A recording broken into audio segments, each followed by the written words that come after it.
eu tava dormindo, eu não sei como que o fogo aconteceu, mas quando eu tava dormindo, o fogo já tava na minha parede. Aí eu peguei, olhei assim, aí o fogo quase foi na minha cara. Aí eu peguei, levantei assustado, aí eu fui tentar abrir a porta do quarto, aí a porta do quarto não tava abrindo, aí eu bati lá na porta lá, aí me ajudaram a sair do quarto, lá, minha mãe chorando, meus irmãos também, aí nós tudo já saiu pra fora. Aí nós não tinha mais o que fazer, nós perdeu tudo.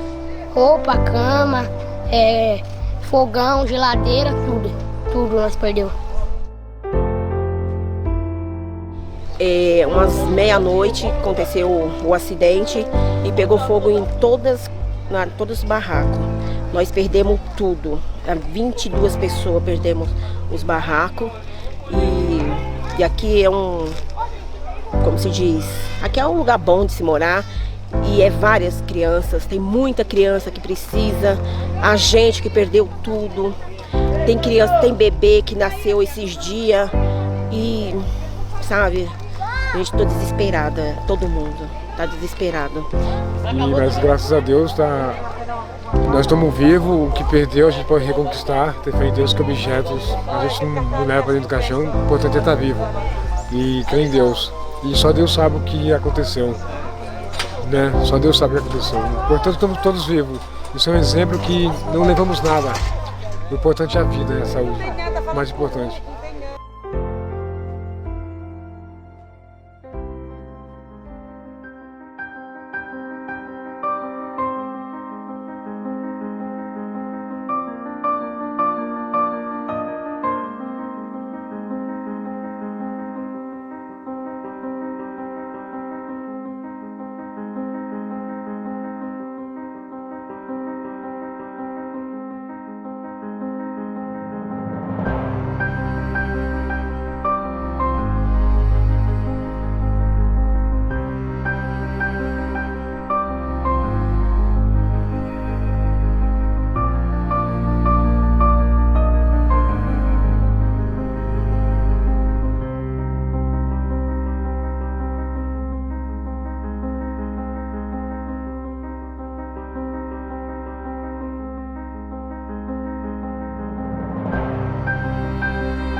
Só tu és o Deus de todos os reinos da terra. Tu fizeste o céu e a terra. Teu reino é um reino eterno. O teu domínio dura por todas as gerações. Isaías 37, versículo 16 e Salmos 145, 13. Boa noite, querido. Que você esteja bem e que o Senhor esteja aí confortando o seu coração, te guardando. E que este culto te encontre bem nessa noite. Que alegria te ter aqui conosco. Você que está nos assistindo aí do Facebook ou então do YouTube. Querido, seja bem-vindo. Que nós aqui possamos também trazer um pouquinho, né, da esperança que vem do Senhor para sua casa. Se junte a nós com toda a alegria que há no seu coração e gratidão nesta noite. Que Deus te abençoe. Vamos louvar, iniciar louvando ao Senhor?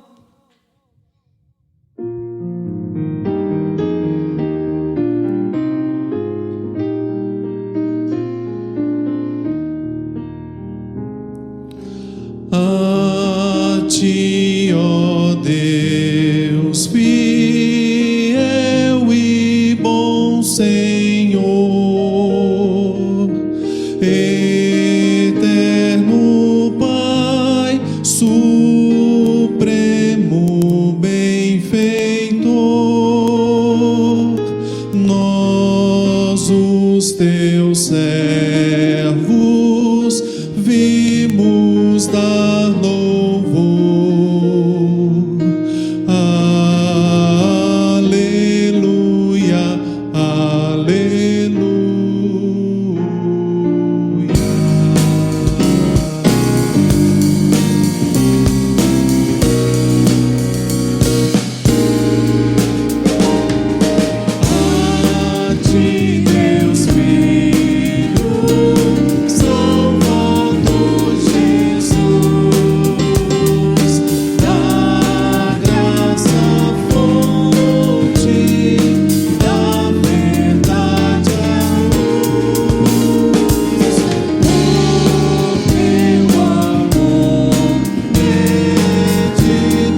Senhor, nós te agradecemos, Pai, por estar presente sempre com seus filhos.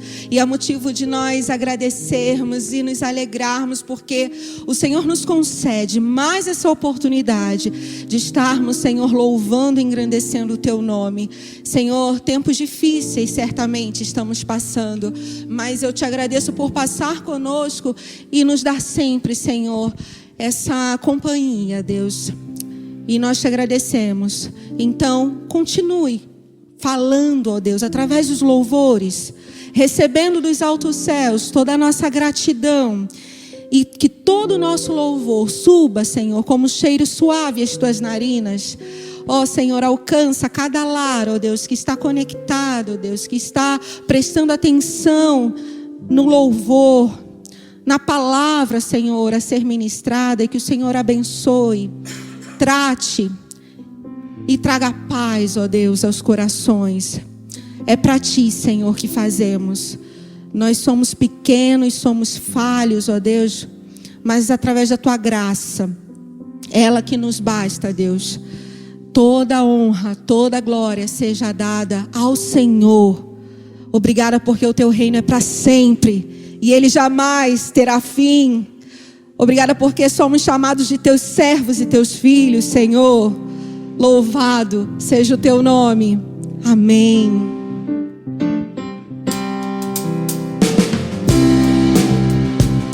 Agradeça ao Senhor. Louve todos os povos. Louvem conosco. Louvor e honra, poder e glória pertencem ao nosso Deus. Todos os povos, tudo que existe,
bom, querido, que você cantou essa verdade.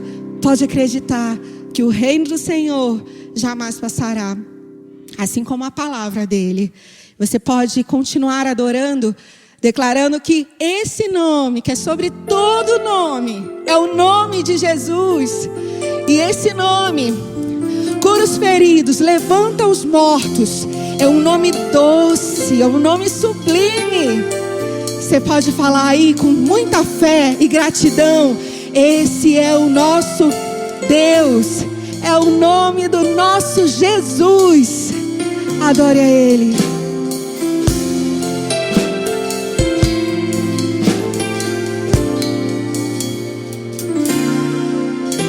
O nome de Jesus é poderoso. O nome de Jesus é sobre todos. Nome mais doce, nome mais lindo, nome sublime, é o nome de Jesus.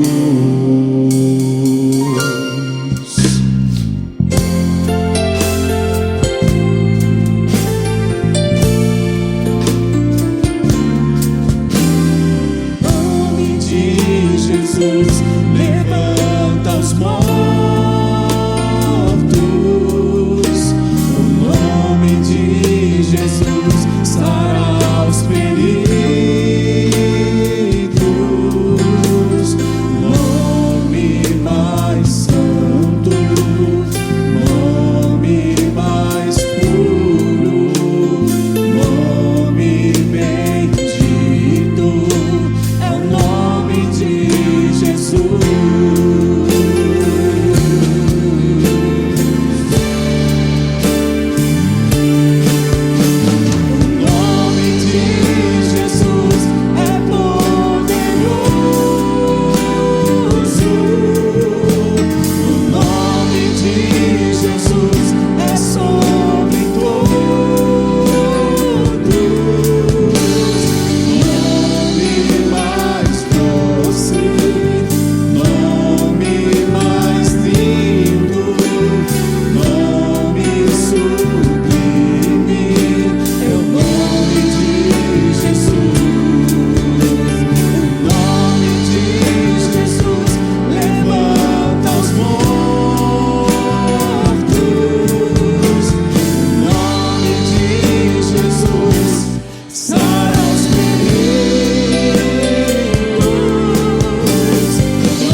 Glória a Deus. Nesse momento, querido, você tem a oportunidade de aproveitar esse hino que nós vamos entoar para dedicar ao Senhor, para fazer a sua oferta, principalmente com a sua vida. E Ele vê o momento que você está passando. Sim, é um momento de dificuldade. Às vezes, pode até ser que você possa pensar que está sozinho. E realmente, muitas vezes a gente não pode falar com ninguém, porque a pessoa que às vezes está do nosso lado, nosso amigo, nosso esposo, namorado, ou ele não consegue entender. Mas, querido, eu quero te dizer que o Senhor pode te entender. O seu pai e a sua mãe, eles te criaram, né? Mas nem eles podem te compreender. Mas o Criador foi o Senhor. Ele te fez, Ele te entende. Então, dedique a sua vida no altar dele nesse momento. Você vai fazer isso também com seus dízimos, suas ofertas. Você já sabe como fazer. Nós temos a disponibilidade através da internet, através também da nossa tesouraria. É só entrar em contato.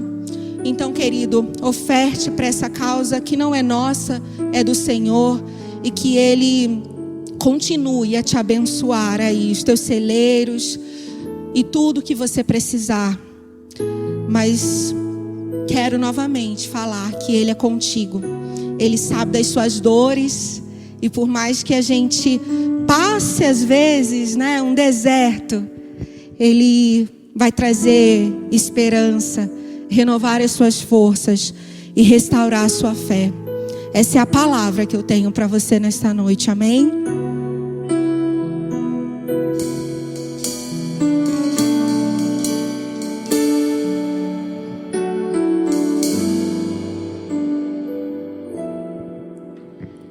Tantas lutas, tantas dores, num deserto pareço estar, mas te entrego os meus temores. Sei que em ti, Senhor, posso confiar. Quero trazer à memória aquilo que me dá esperança.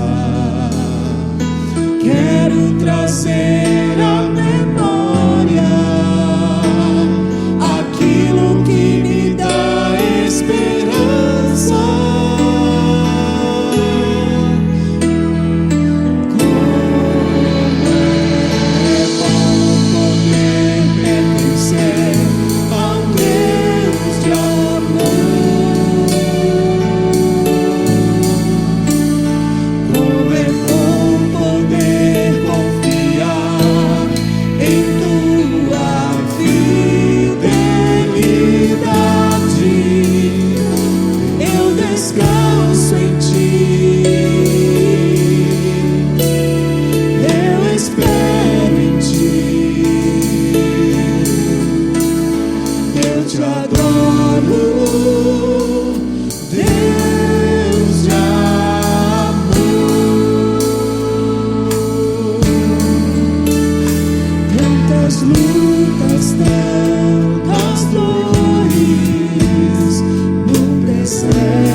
Nós te agradecemos, ó Deus, por mais esse dia que o Senhor preparou para nós, Senhor.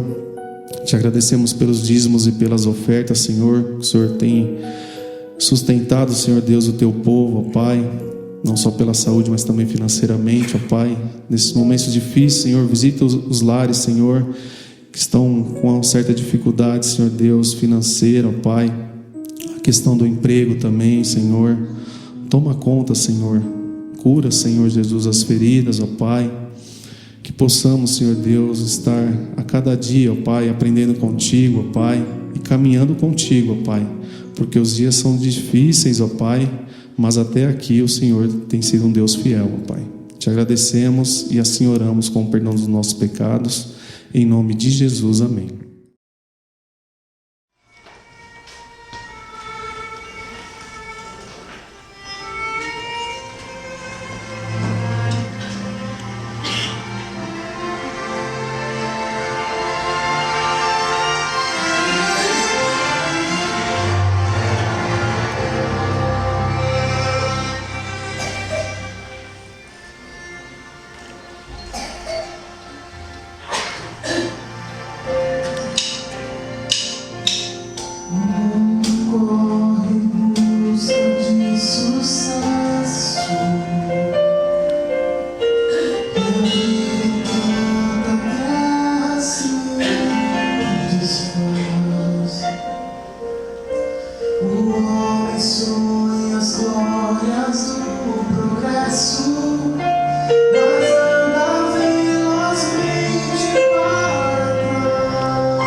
Boa noite, irmãos. Que alegria poder me dirigir a vocês novamente. A gente está com muita saudade dos irmãos, né, de estar esse tempo todo distante. E nós temos orado muito pelos irmãos, pedindo a Deus que mantenha os irmãos firmes, mantenha os irmãos saudáveis fisicamente, mas também saudáveis espiritualmente. Correr o risco de pegar esse coronavírus realmente é bem desagradável, não é?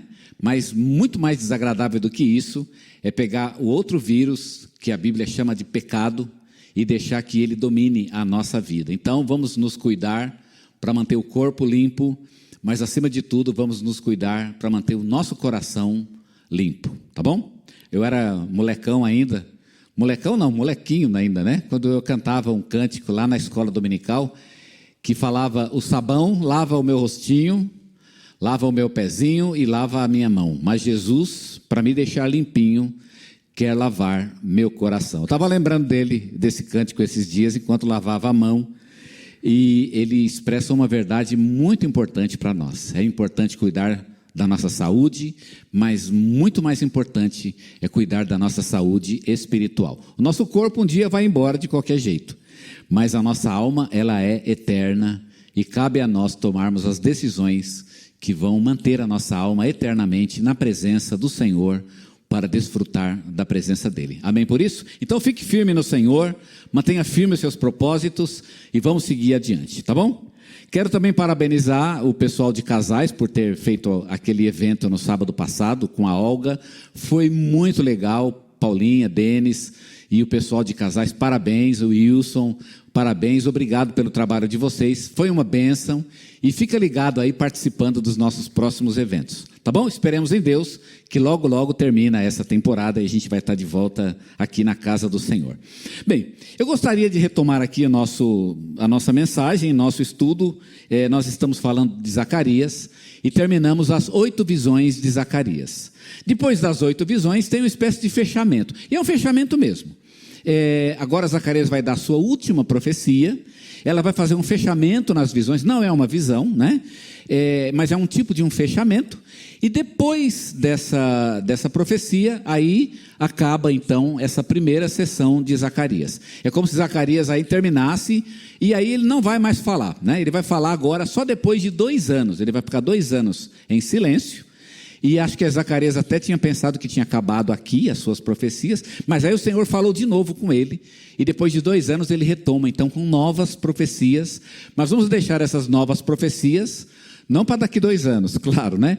Mas essas novas profecias para depois então que fecharmos essa sessão, o que faremos então hoje, tá joia? Vamos então para Zacarias, vamos ler o capítulo 6 de Zacarias. Vamos começar aqui no versículo 9 e vamos até o final do capítulo, no versículo 15.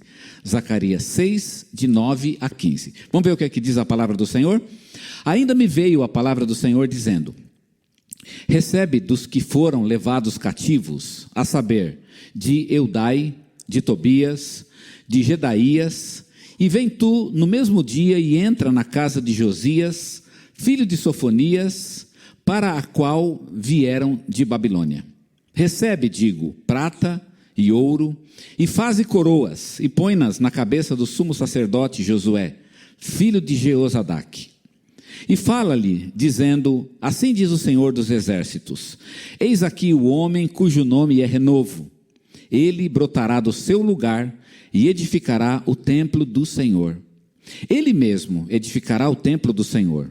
Receberá a honra real, assentar-se-á no seu trono e dominará. E Josué, o sacerdote, ficará à sua direita, e haverá entre os dois um conselho de paz. Essas coroas servirão a Elém, e a Tobias, e a Gedaías, e a Em, filho de Sofonias, de memorial no templo do Senhor. E aqueles que estão longe virão e ajudarão a edificar o templo do Senhor. E vós sabereis que o Senhor dos Exércitos me tem enviado a vós.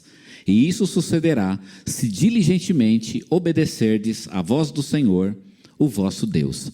Amém? Ora comigo antes de a gente começar a nossa meditação. Senhor, obrigado por nos ter permitido ler a Tua palavra e de estar aqui agora para estudá-la mais um pouco. e fala poderosamente ao nosso coração, não apenas, ó Pai, colocando nele o conteúdo, mas também colocando à disposição em nossas atitudes, no nosso comportamento, para tornar prática essa palavra. É o que eu peço no nome do Senhor Jesus. Amém. Muito bem, irmãos. Vamos lá, então. Vamos entender aqui qual é o caso, né? O que está acontecendo aqui com a visão, ou seja, com a profecia de Zacarias. Bem, Zacarias recebeu uma ordem de Deus. Ele deveria ir até a casa do sumo sacerdote Josué. Nós temos falado bastante sobre Josué, e vocês já sabem que ele é o sumo sacerdote desse tempo. E Zacarias recebeu de Deus uma ordem para ir até a casa de Josué. Deus informou a Deus informou a Zacarias que Josué tinha recebido a visita de 3 pessoas. Eram 3 pessoas que tinham vindo lá da Babilônia e que tinham vindo a Judá e a Jerusalém com um objetivo muito específico. Eles vieram trazer uma oferta para a construção do templo. Então Josué tinha recebido esses 3, o nome deles consta aqui, e ele tinha recebido os 3, e eles estavam lá na casa de Josué, provavelmente tomando um café da tarde, né?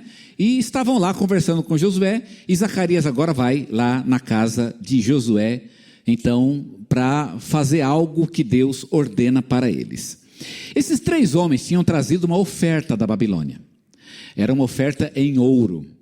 E a ordem de Deus para Zacarias é que ele deveria tomar essa oferta, pegar essa oferta de ouro e fazer uma coroa com ela. E ele deveria colocar então essa coroa na cabeça do sumo sacerdote Josué. Essa ordem de Deus, a ordem que Deus deu para Zacarias, ela tinha 2 problemas, né? Que eu imagino que eram 2 grandes problemas, tanto para Zacarias como para as pessoas envolvidas nessa cena. Primeiramente, é que o ouro que foi trazido da Babilônia, ele tinha a função de ajudar na construção do templo. Ele não era para fazer uma coroa, né? A gente sabe que naquela época não tinha rei, como houve em outras épocas da história de Judá e da história de Israel. Naquela época, Israel era governado por um governador nomeado pela Babilônia, que por acaso era Zorobabel e que era realmente um descendente do rei Davi.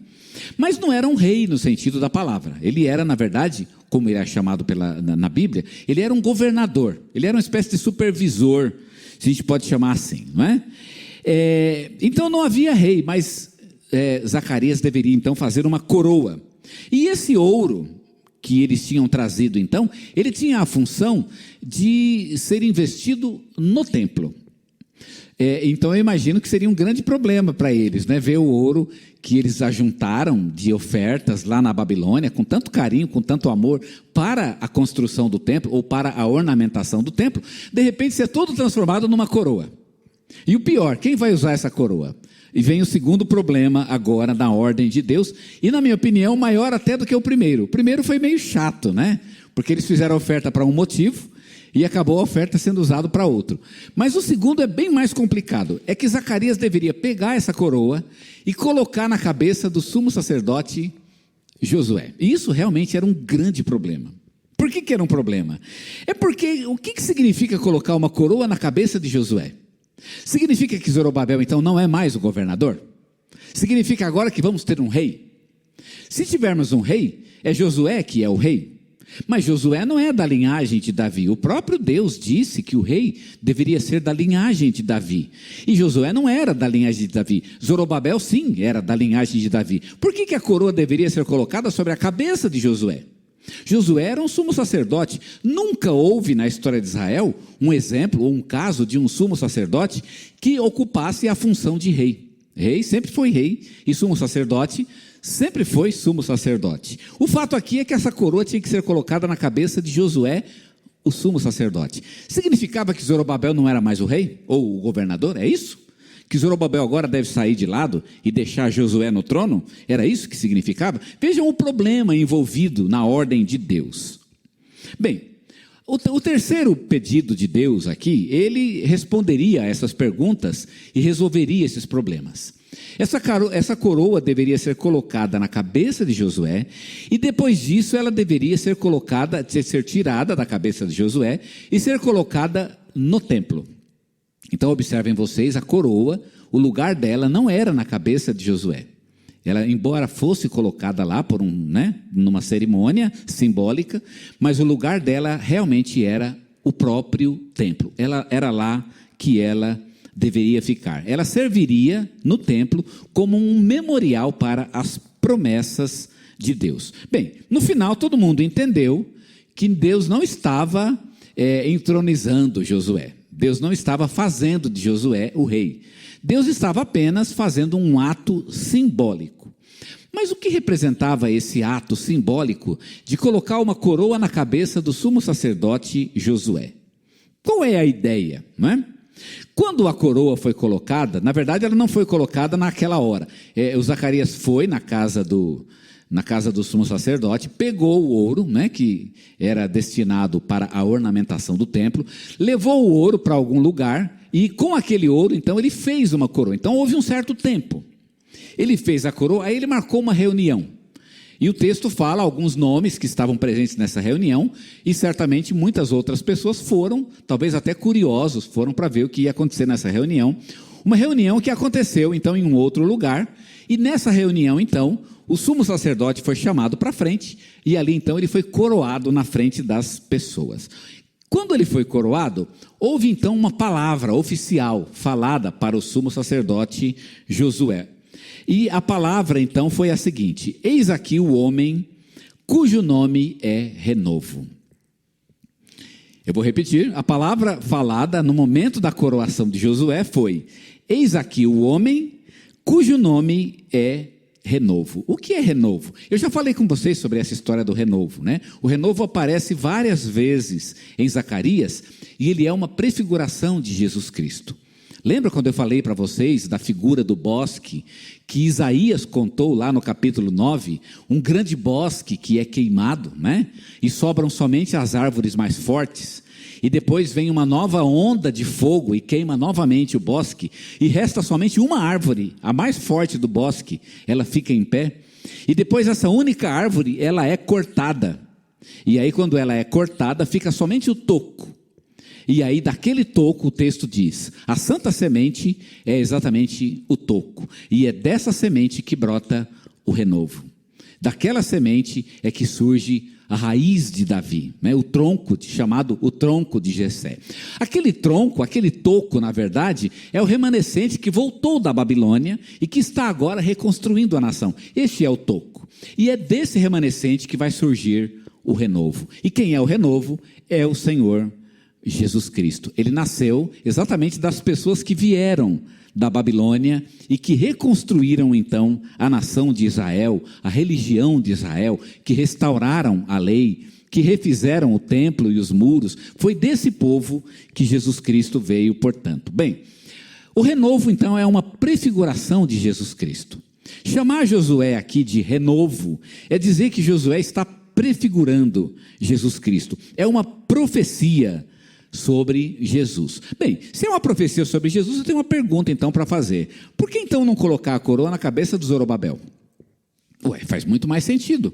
Afinal, Zorobabel é o antecedente de Jesus. Se você ler a genealogia de Jesus em Mateus, você vai descobrir que Zorobabel é um antecedente, ele está lá na lista. Ele faz parte da família de Jesus. Ele próprio, como Jesus, ele é um descendente de Davi.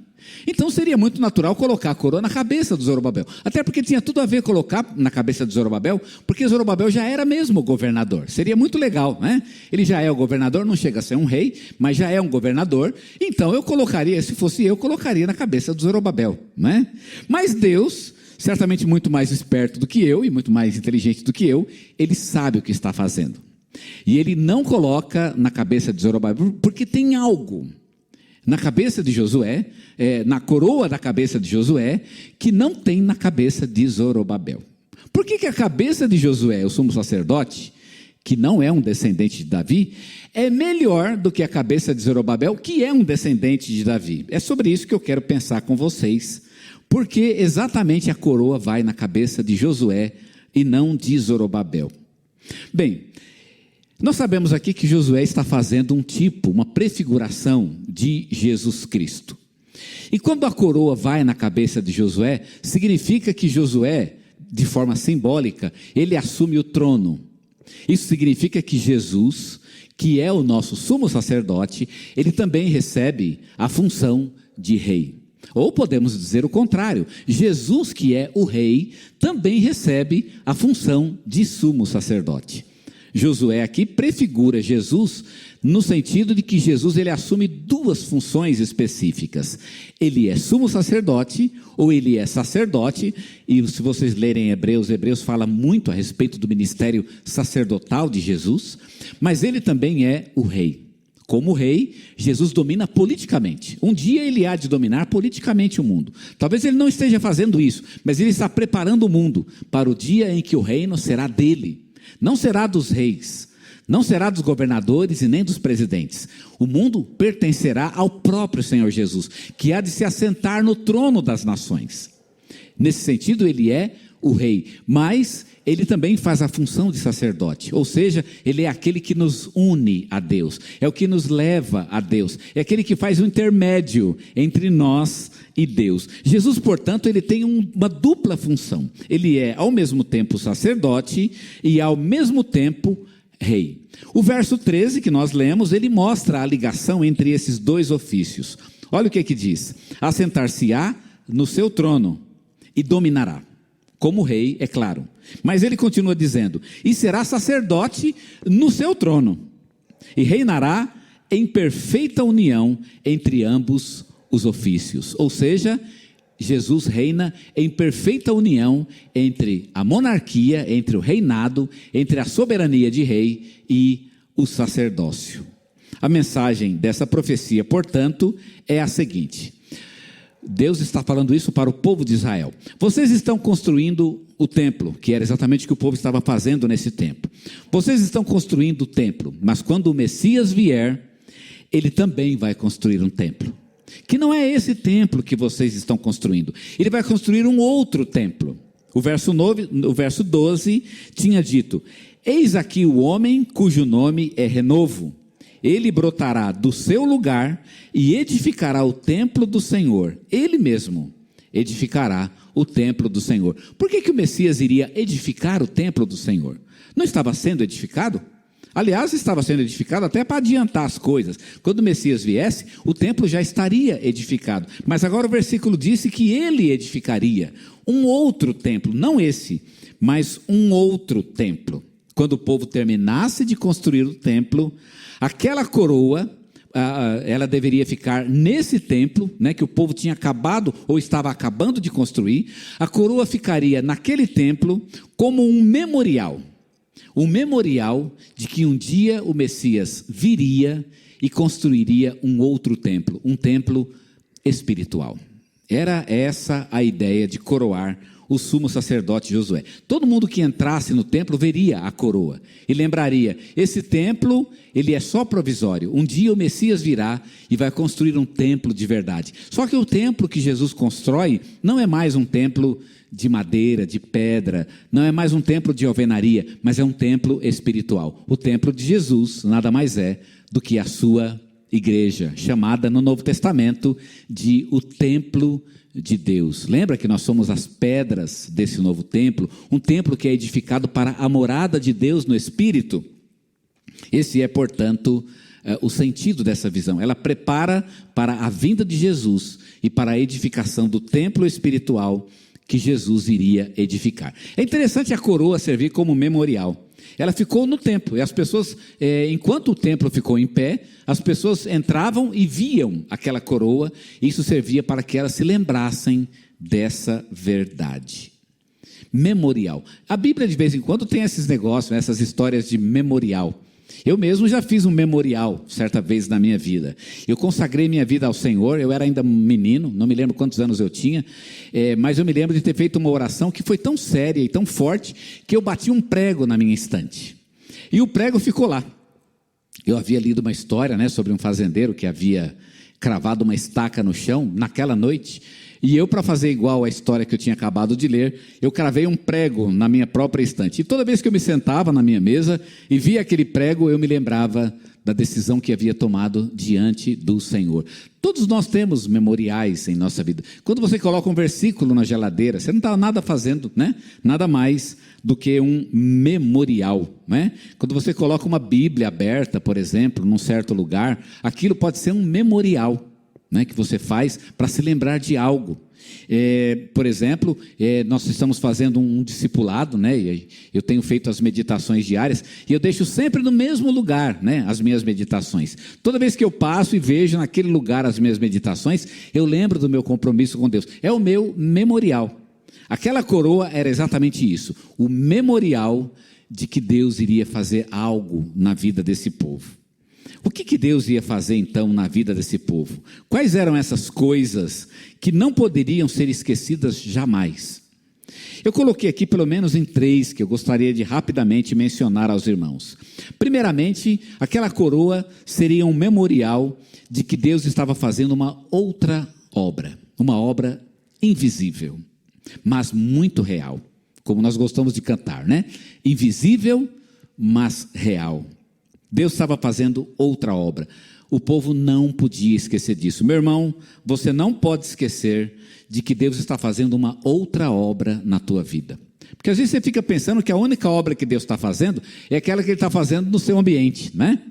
Ah, Deus está fazendo uma obra na minha vida. Ele está me dando saúde, minha família está bem, eu estou ganhando dinheiro, eu estou comprando não sei o quê, né? E aí você começa a achar que essa é a obra de Deus na tua vida. Claro que é, isso é maravilhoso, mas Deus está fazendo outra obra, e você não pode esquecer disso.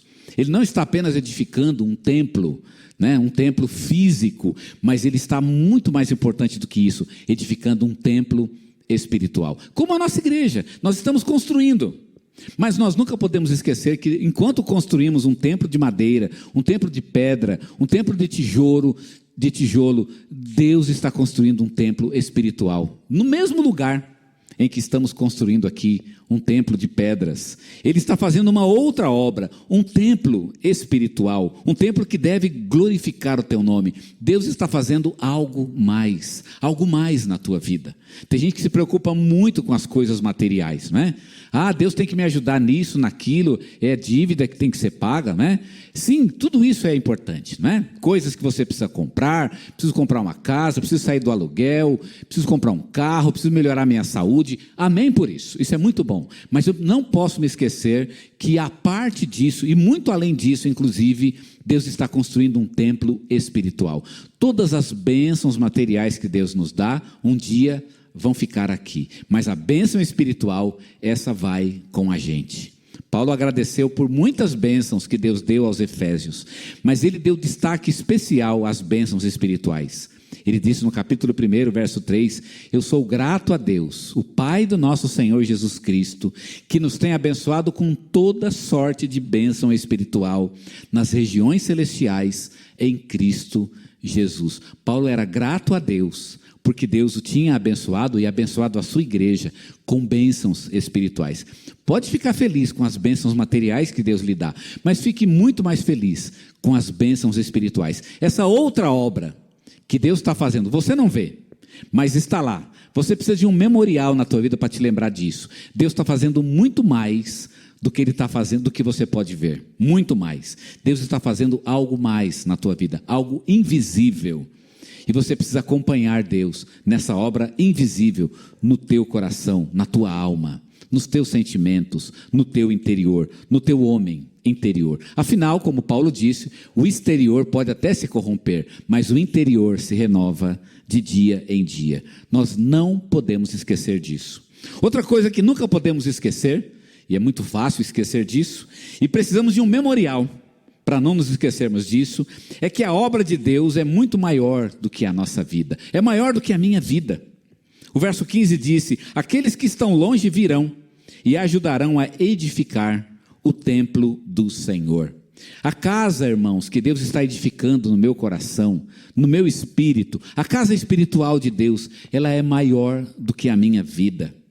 Muita gente julga Deus apenas por causa das coisas que Deus faz na sua própria vida. Mas eu não posso me esquecer que Deus é maior do que a minha vida. E de que Deus tem uma obra muito maior do que essa. Eu gosto de pensar que o que Deus está fazendo no meu coração é uma obra que está sintonizada com a obra mundial dele. A obra que Deus faz dentro do meu coração é a mesma obra que Ele faz em nível universal. É aquela obra que vai subir um dia quando Ele voltar. Então o problema aqui não é somente o que acontece comigo. Eu fico preocupado com as coisas da minha vida, não é?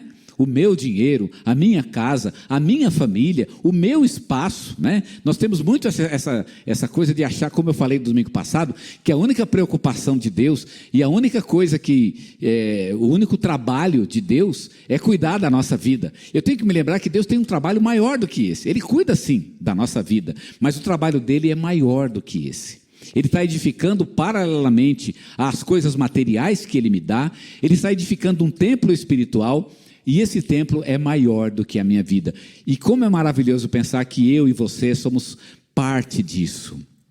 Parte de algo lindo e grande que Deus está fazendo na própria história. Um edifício espiritual incrível que Deus está fazendo. Irmãos, esse templo espiritual de Deus não pode ser edificado sozinho.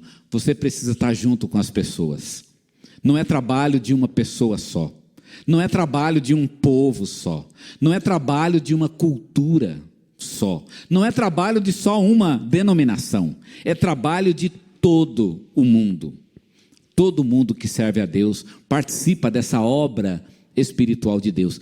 Lembre, você é parte de algo maior que Deus está fazendo e você está sendo convocado a se lembrar disso. Criar um memorial para não se esquecer. Não é porque tua vida está indo bem ou está indo mal, né? A vida da gente vai mal, a gente fala, Deus esqueceu de mim. Eu já falei isso algumas vezes, né? As coisas não vão bem, Deus esqueceu de mim. Como é que Deus pode ter esquecido de mim? Alguma coisa talvez saiu do controle, né? No sentido material, mas eu devo me lembrar que eu estou conectado a algo muito maior.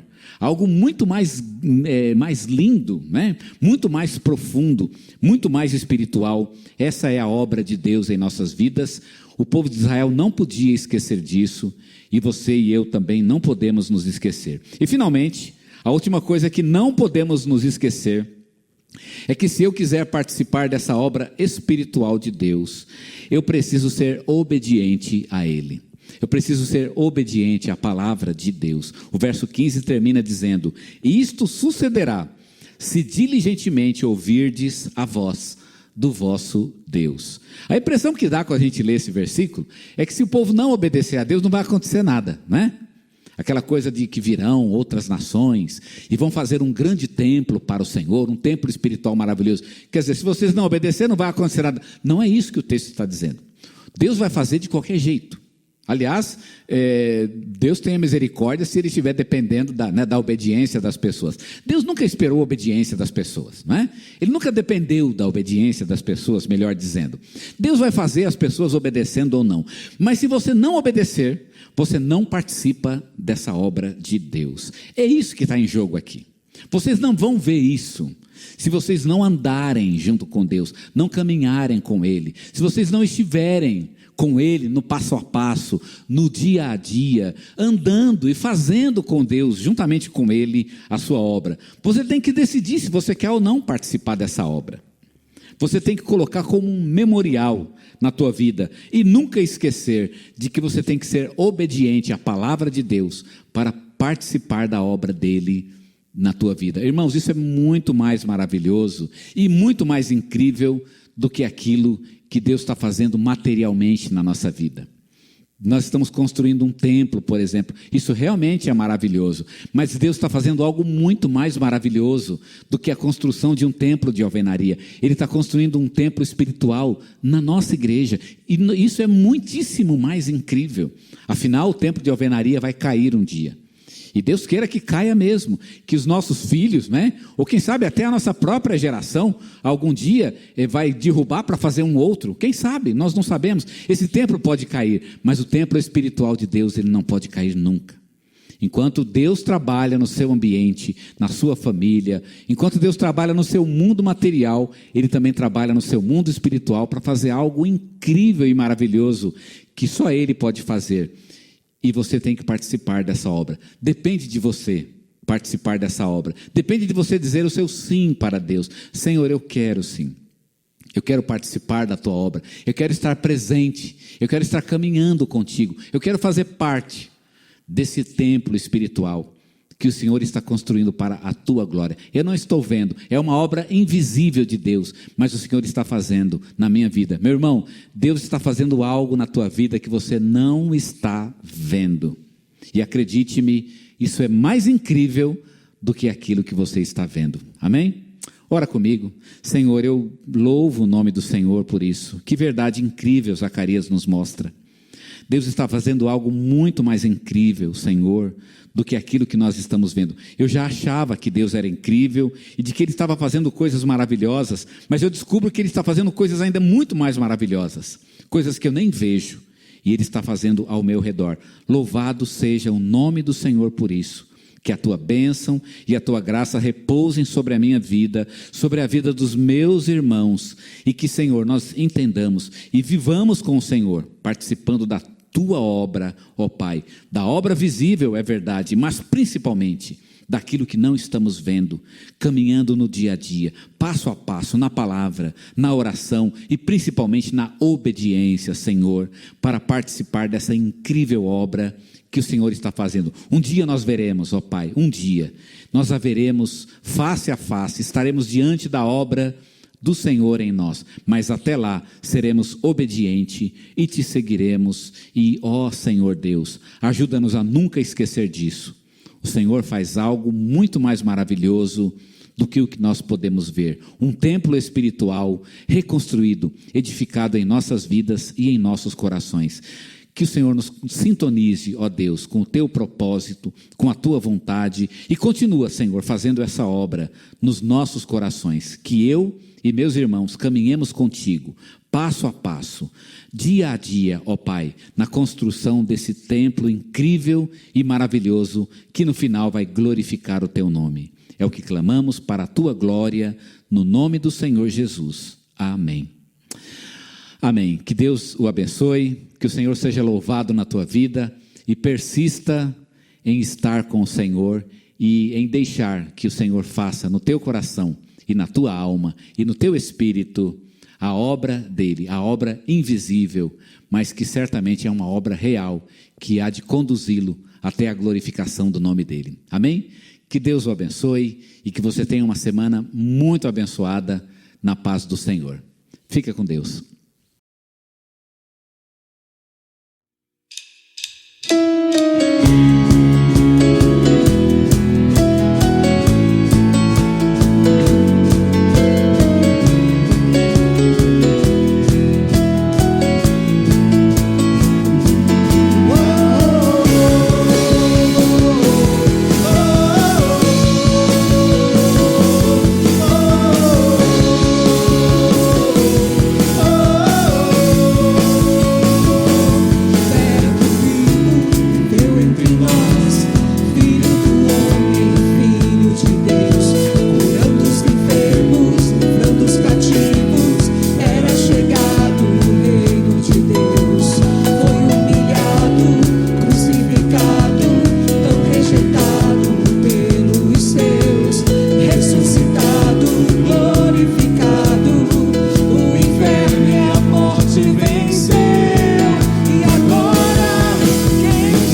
queridos, tenham uma ótima semana com Jesus.